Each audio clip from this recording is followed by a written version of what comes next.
রে বউ, এই ছানাগুলো কি করে সামলে রাখি বলতো? কখন যে কিসে খেয়ে যায়। এ জঙ্গলে শত্রুদের তো আর অভাব নেই। আমিও তো তাই ভাবছি, এভাবে কতদিন আগলে আগলে রাখবো। তাছাড়া বাঘ, সিংহ, হায়না এদের সাথে আমরা তো শক্তিতে পেরে উঠবো না।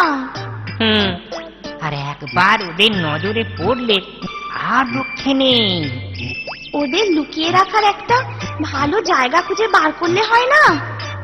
সে না হয় খোঁজ করলাম, কিন্তু তোকে আর এই ছানাদের ফেলে যেতেও তো ভরসা পাইনে।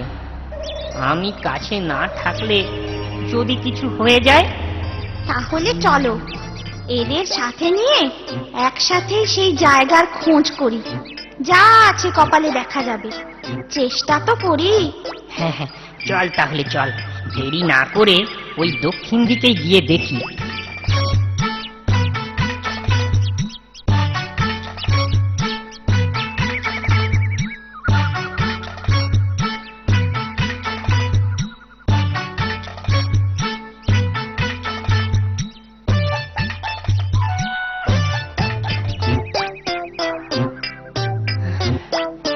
না, তেমন তো কোনো জায়গায় নজরে আসছে না রে।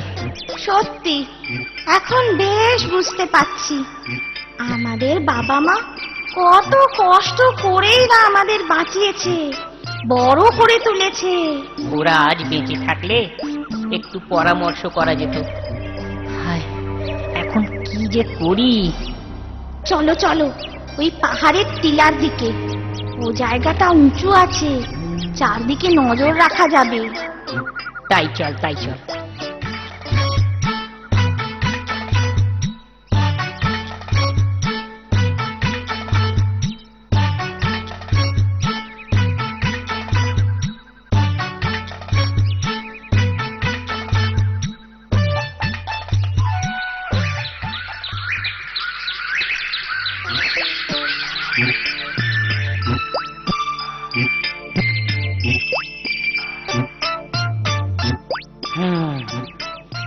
এই জায়গাটা বেশ নিরিবিলি।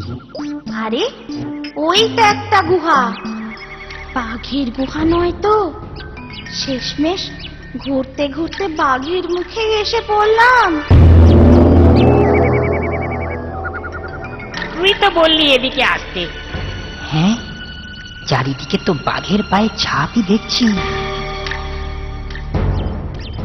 তাহলে এখন উপায়? দাঁড়া দাঁড়া, উপায় তো খুঁজে একটা বের করতেই হবে। আমি আর চলতে পারছি নে, বাচ্চাগুলো ক্লান্ত হয়ে পড়েছে, এখন ওদের একটু খিদেও পেয়েছে। শোনো, তুমি বরং উপায় খোঁজো, আমি ওদের একটু দুধ খাওয়াই। না, বাঘটা এখন মনে হয় গুহাতে নেই। মাথায় একটা বুদ্ধি এসেছে। এখন তো গুহাটা দখল করি, তারপর বাঘ যদি আসে তখন দেখা যাবে।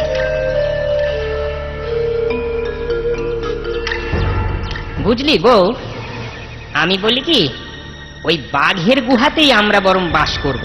সে কি, তোমার কি মাথা খারাপ হয়েছে? শোন শোন, বাঘের গুহায় থাকলে শত্রুর বলতে গেলে একমাত্র ওই বাঘ, আর বাইরে এই জঙ্গলে এ তো হাজার শত্রুর। কিন্তু ওই বাঘ তো একাই 100, ওর সাথে আমরা পেরে উঠবো কি করে? এই দুধের শিশুদের বাঁচাবোই বা কেমন করে? আরে দাঁড়া না, বুদ্ধি থাকলে ঠিক উপায় হয়। দেখ না কিভাবে জব্দ করি। এখন এখন তুই নিশ্চিন্তে ওই গুহাতে চল তাড়াতাড়ি। আর হ্যাঁ, যেমনটি শিখিয়ে দেব তেমনটি করবি, কিন্তু খবরদার গুহা থেকে বের হবি না যেন। তাহলে আমি খাবো কি? আহা, আমি তোর খাবার জোগাড় করে গুহায় নিয়ে আসবো। কর নে নে, এখন চল।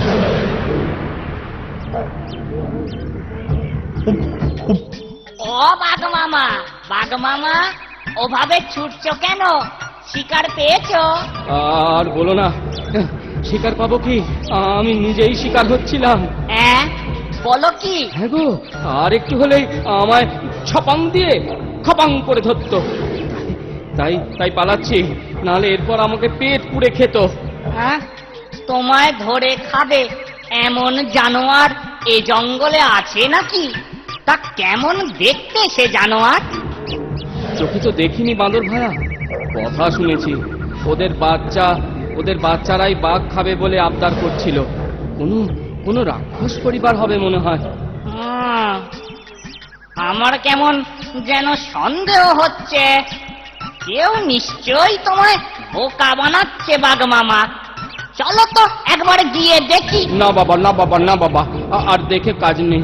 শেষমেশ ছাপাং দিয়ে খাপাং করে ধরে আমায় কপাং করে গিলে ফেলবে। অত ভয় করলে চলবে? তুমি না বাঘ, আমি তোমার ওই পিঠে চড়েই যাবখন। চলো চলো চলো চলো তাহলে। কপালে যা আছে হবে খন। খপাং ওরে বাবা, ভাবলেই কেমন একটা ঝপাং ঝপাং করছে শরীরের ভেতরে। তুমি না হাসালে বাঘ মামা। এই সাহস নিয়ে বাঘের জন্ম নিয়েছ।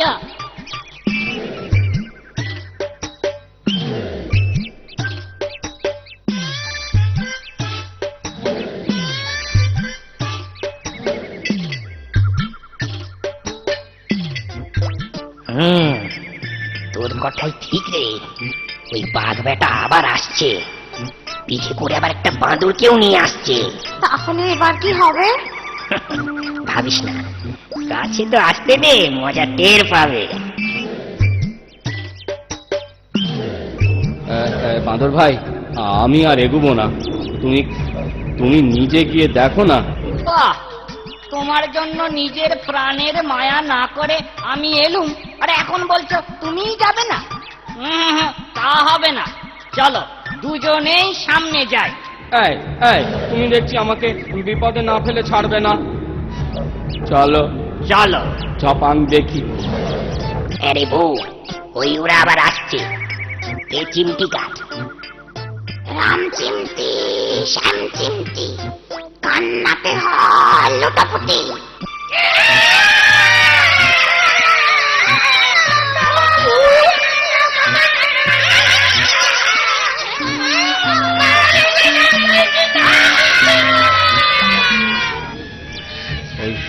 ওই শুনছো?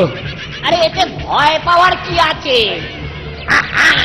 ওদের থামতে বলো, এত কাঁদলে অসুখ করবে যে। আমি বাঁদরকে পাঠিয়েছি বাঘকে ভুলিয়ে ভালিয়ে নিয়ে আসবে ক্ষণ।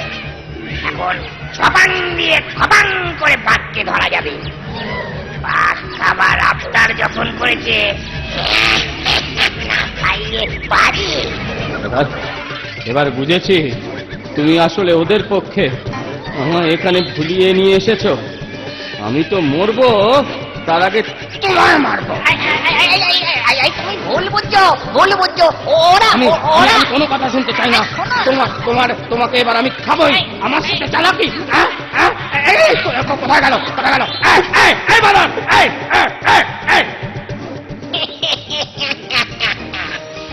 বাঘ আর এ মুখ হবে না।